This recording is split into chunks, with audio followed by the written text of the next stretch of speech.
All right, what's the factored form? I'm just going to do this the same way that I want you to do all of these every time, which is this. We're going to take the a and c values. And remember, the a and c values are the coefficient of the x squared term and the constant. And multiply them together. What's 6 times 1? It's 6. And we're going to factor that. Now, one thing we want to do after we've got that is to say, what's the sign of the middle term? It is positive. This is what I'm talking about right here. This term for 44 is positive. So that means we're going to have two positive numbers multiplying together to get the 6. We're either going to have 1 times 6 or 2 times 3. And remember, we're looking for the two that add together to be that 5 that I circled here for 44. So 2 and 3. So we're going to use 2 and 3. And how are we going to then write that? Just keep that in your head for a second because I got to erase this. We're going to use 2 and 3. And so what are we going to do? We're going to rewrite what they gave us as 6x squared. And instead of 5x, we're going to write the 2 and the 3, plus 2x plus 3x, because those add together to be the 5x, okay, plus 1. And then what do we got to do? We've got to group these two, the first two and the last two together and say, what can we factor out? Well, from the first one, we can factor out a 2x. So we say 2x, and then what's left? Well, 6x squared divided by 2x is 3x. And 2x divided by 2x is 1. So that's what we've got there. Now, what can we factor out here? Well, 3x and 1 only have the common factor of 1. So we've got to say it's a 1 plus 1. And then what do we have inside? Well, since we factored out 1, essentially didn't change what was inside. And we've got that. So because we have that, we take, notice that we've got something great. We've got the same thing twice left inside. That's what we want to see when we do this correctly. So we take the two things that we factored out, the 2x and the positive 1, and that becomes our first term. And then for our second term, it's whatever we got inside the parentheses each time remaining, 3x plus 1. Okay? And where do we see that answer? 3x plus 1 times 2x plus 1. That is choice D. Now, could you have just looked at the signs? Yeah, we could have said, just looking at this original problem that they gave us, we can say, we know that it's the same sign twice, and we know that that sign is positive. So we can look for the one that's got a positive, and that would lead us right to D. But that doesn't really teach you how, that doesn't, you're not actually factoring right there. You're just using kind of a trick to choose the right answer of the 4. If you wanted to come up with this answer independently without having to, choose from the correct answers, then you need to know how to factor correctly, and that's what you should do. I'm gonna think about putting an extra credit where I give you one of these without the choices and see if you can factor it correctly. That might not be a bad idea. Anyway, moving on to 45, we have 10x squared plus 31x plus 15. So we're going to look at this leading coefficient here of 10 and this constant of 15, and we're going to multiply them together to be 150. What we need to do is break 150 apart into its factors. And let's just first do a little bit of examination over here on the original problem. This number's positive, and that means that we're going to have the same sign twice. This tells us what they both are. It's positive. So we're looking to list two positive numbers that will multiply to 150 and add to 31. So I'm going to say 1 times 150. 2 times anything? Yeah, 2 times 75. 3 times anything? Yeah, 3 times 50. You can see that these add up to, the first one is 151. The second two add up to 77. The next two add up to 53. We're getting closer to the 31, right? We started out with a really high number and we're getting closer. Can we do 4 times anything? Well, can we double this to 4 and take half of this? Well, we can double that to 4, but if we take half of 75, we don't have a whole number anymore, so we can't do 4. Oops.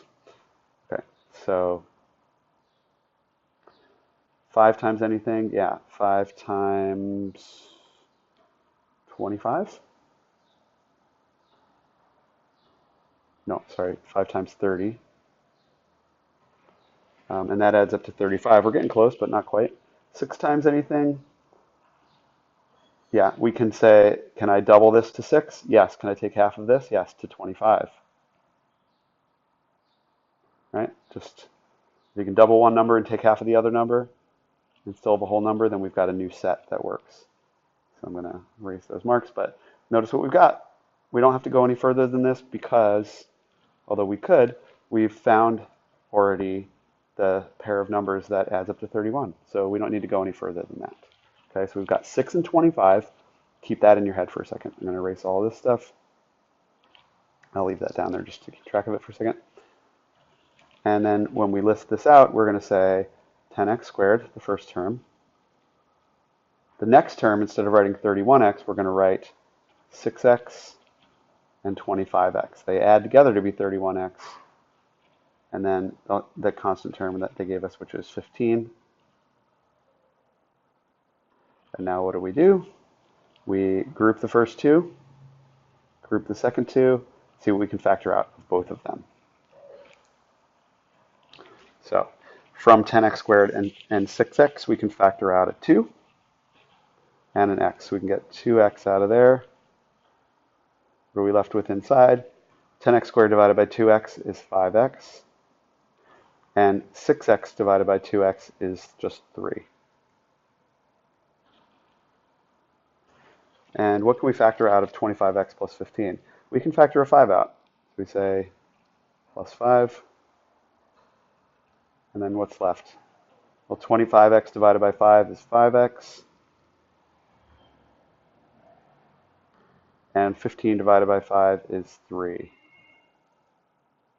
I can do better. 3. All right. Good sign. We've got the same thing twice in here. That's what we're looking to get.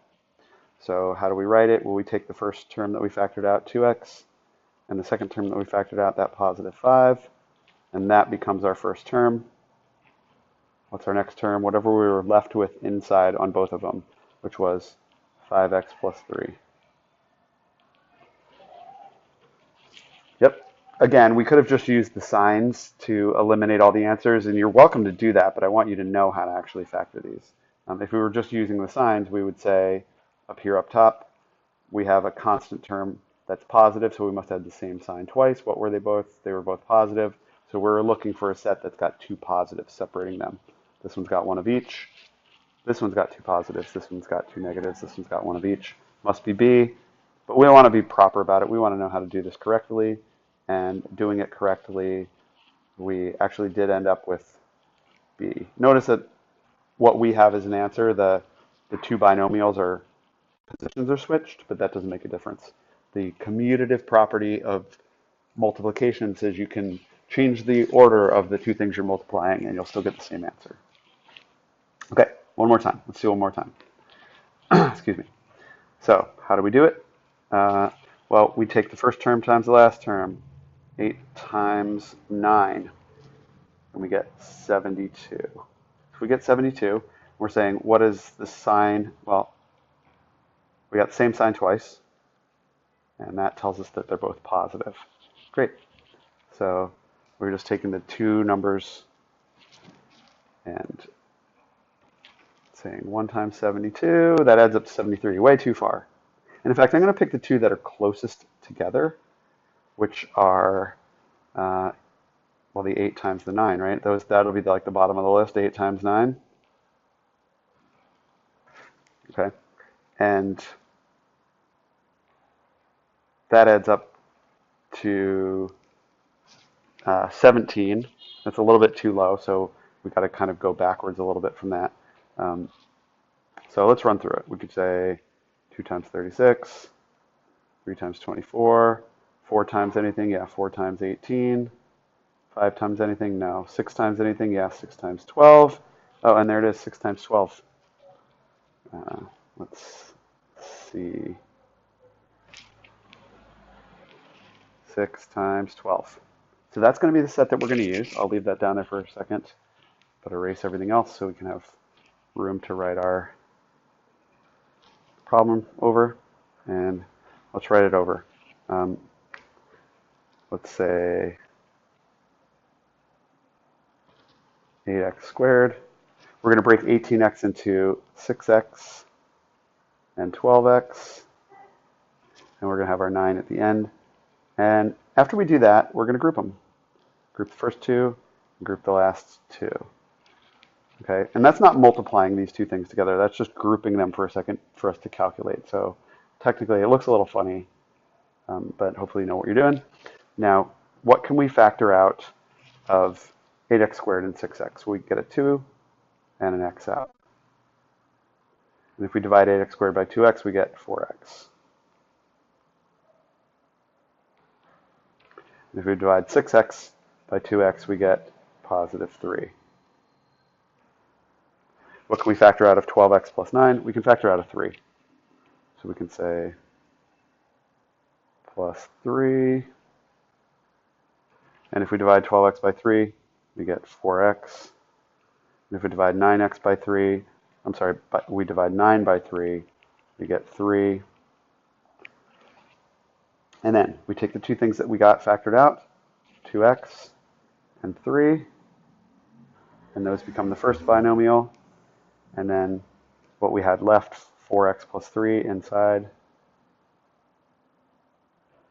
becomes our second binomial. And where do we see that answer? We see that answer as A. Done. Again, you could have just done it with the signs, but I'm trying to teach you how to actually do this math. So you kind of want to do it that way. Okay. You can always check your answers and know which ones you're doing by any other rules too. And you're going to solve your problems on your test however you want to, but you need to know this method. And so regardless of whether you can identify the correct answer on a test or not, the obvious larger goal is for you to properly be able to factor trinomials into two binomials. And so learn the proper whole process.